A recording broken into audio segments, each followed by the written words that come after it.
salaamaaleykum mbokki internautes yi dal leen ak jàmm suñu site bi ñu leen di ñaan ngeen abonné te bës cloche de notification bi ñu daal di wax àddu jëm ci opérateur sénégalais bii di Sonatel mi nga xam ne rek daal di nay atteindre son plus haut niveau d'activité depuis 2017. Sonatel daal di nay réaliser ab hausse de 2,13% du cours de l'année à 24 000 francs CFA, atteignant un niveau observé pour la dernière fois en août 2017, di ajouter rek 50 milliards de francs CFA à sa capitalisation boursière. Performance Sonatel nag daal di nay permettre indice BRVM composite mu daal di progresser de 0,26% ngir atteindre 261,24 points, son plus haut niveau depuis 7 ans. L'indice BRVM 30 daal di augmenté de 0,34% à 131,15 points, tandis que indice BRVM Prestige daal di am ab baisse de 1,40% à 113,24 points. Sonatel nag nekk la plus grande entreprise du marché boursier de la BRVM daal di enregistré ab hausse de 2,13% vendredi, poussant le cours de son action à 24 000 francs CFA, mu di ab niveau boo xam ne rek musuñu ko atteindre depuis août 2017. bi la hausse nag daal dinay ajouté 50 milliards de francs CFA, 85 millions de dollars à la capitalisation boursière du géant des télécommunications, solidifiant davantage sa position dominante sur le marché boursier régional. Performance Sonatel nag daal dinay amal ab progression wara rek indice BRVM composite de 0,26% ngir atteindre 261,24 points, son plus haut niveau depuis 7 ans. De même, indice BRVM 30 a progressé de 0,34% à 131,15 points, tandis que l'indice BRVM Prestige daal di amal ab baisse de 1,40% à 113,24 points. Hausse significative bu Sonatel bi nag daal di propulser lii di BRVM composite à son plus haut niveau depuis 7 ans, di refléter rek la domination continue du géant des télécommunications. Son action a commencé l'année avec un cours de 17 980 francs CFA, te it daal di gagné depuis boobu 33,5% ci bile valorisation, di ko placé au 8e rang de la BRVM au terme de performance depuis le début de l'année. Sur les 4 dernières semaines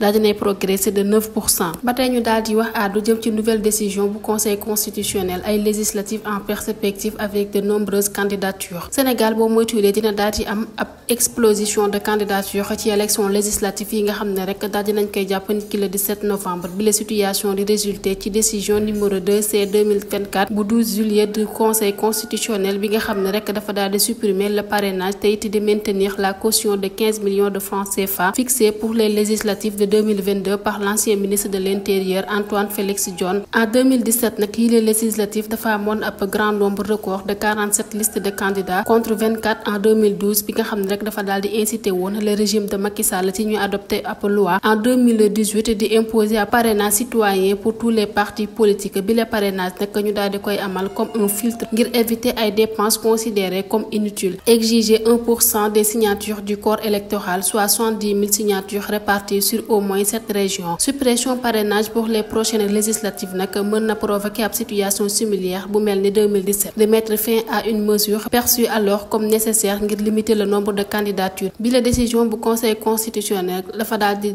laisser entrevoir ab possible augmentation du nombre de listes, revenant ainsi sur les mesures prises quelques années plus tôt pour contrôler le processus électoral. ba tey ñu daal di wax àddu jëm ci nouvelle bi nga xamante ne nii rek daal di ñëw fii ci Sénégal ginnaaw nag ay prévision bu FMI, forte chute des obligations souveraines.